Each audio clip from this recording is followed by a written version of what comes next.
Hello! So, I finally got my hands on a Mayones Regius 6. So this is one of my dream guitars that I always wanted to add to my collection since I think back in 2012 or 11 or 13, something like that, when I bought my first high-end guitar, which was a Mayones Regius. At the time I always wanted a Regius model, but I couldn't afford it. So I was looking for one on the used market and I came across this one and also a couple of other ones, and I played a few, but I decided to get this one. So let's check some playing demos out. I'm gonna do some riffs and some leads. Let's check it out. Okay, let's start with some riffs on the bridge pickup.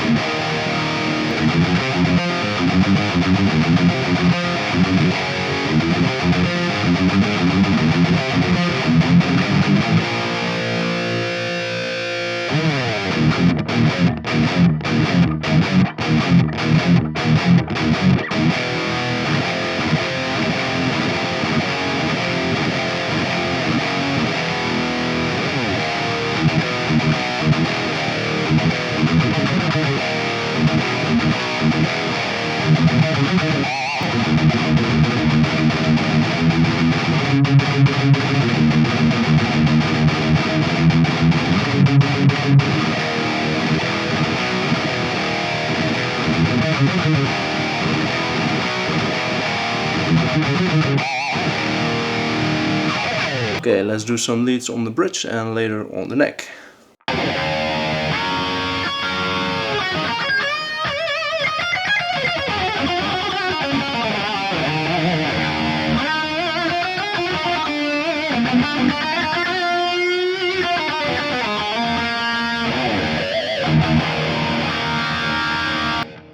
Now switching to the neck.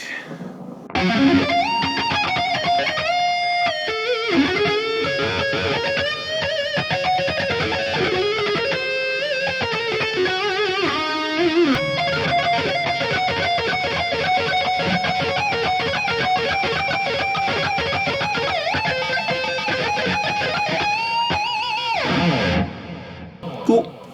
Let's talk about the specs of this here Mayones. This is a Regius model from the year 2013, so it is a bit older. We have a flame maple top, swamp ash body or swamp ash wings, I guess. We got an 11-piece maple neck with maple and some other woods. I have no idea. We got shallow locking tuners, ebony fingerboard with, these are probably regular nickel frets. Later, I think from 2014 and up, they got stainless steel as standard. We also got the normal dot inlays instead of the luminlay dot inlays, and we got the EMG headsets. They aren't really versatile in my opinion, but they sound fucking pissed off. So these pickups are very saturated, and I'm not really used to active pickups, I guess, anymore, because all the guitars that I have passive pickups. But I have to say I quite like them. They are very tight and very aggressive, and also there's a lot of clarity when you play big chords where you hear all the strings.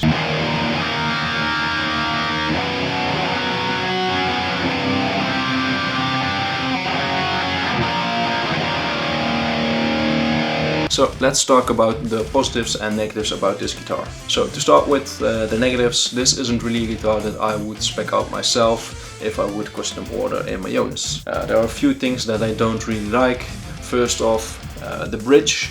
Although it feels good on my hand, I don't like how you have to adjust every separate saddle with 2 Allen keys to adjust the action of the strings or the height of the strings. I kind of prefer a Floyd Rose in general, but I also prefer how the Floyd Rose has these 2 screws where you can adjust the action. Another thing is not really that much of a negative, but it isn't a versatile guitar. It's only a 3-way, so I don't think you can split the coils, so it's basically the same as my Gibson Les Paul.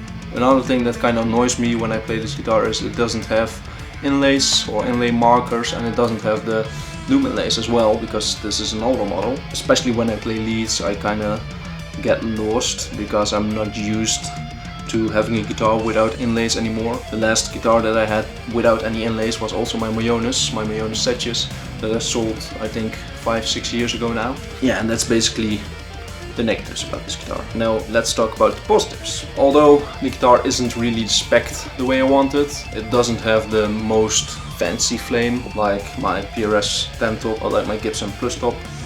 This guitar feels and sounds amazing, which is kind of funny because I got my Kiesel.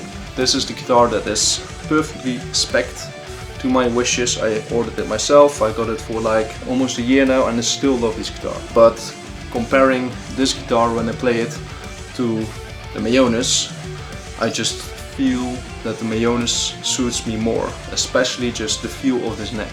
There's just something amazing about this guitar, which really helps me to pick up the guitar even more, which is awesome.